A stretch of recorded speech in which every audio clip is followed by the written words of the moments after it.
করে সামনে দিয়ে দাও। ওই গরম হবে না, এইভাবে সোজা করে দাও না। আচ্ছা আপনাদের কত কি হবে বলেন এবার দেখি। তিনটে দাও তো, তারপর দেখছি কত বানাবো? মাখন সন্দেশ দিয়ে বানাবো? এটা হচ্ছে মাখন পাউরুটি। বলো 12 টাকা। হ্যাঁ, এই দেখুন পাউরুটিগুলো স্লাইস করে কেটেছে। এই দেখুন মাখনটা, এই যে বলো বলো। এই যে মাখনটা 17 করে দিলাম। হ্যাঁ, মাখনটা দেখাবো। এই যে হচ্ছে এই মাখনটা দিয়ে আবার 12 টাকা। মাখনটা 12 টাকা করে। মাখনটা শুধু দেখুন। 12 আছে, 17 আছে, 22 আছে, 27 আছে। এই দেখুন পাউরুটি তৈরি হচ্ছে। পয়সা তো নেই। আরে দাদা দুটো খেয়ে নিতে পারবে। দুটো তো খাওয়া দাওয়া আছে। দেখুন এটা হচ্ছে মাখন রুটি। চিনি দেবেন? এবার চিনি। হ্যাঁ, এই যে চিনি দিচ্ছি। এই দেখুন চিনি দিচ্ছি।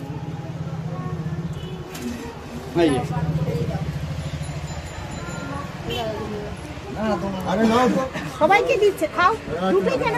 আরে দেখো না একবার মুখে দিয়ে, তারপর আবার হ্যাঁ,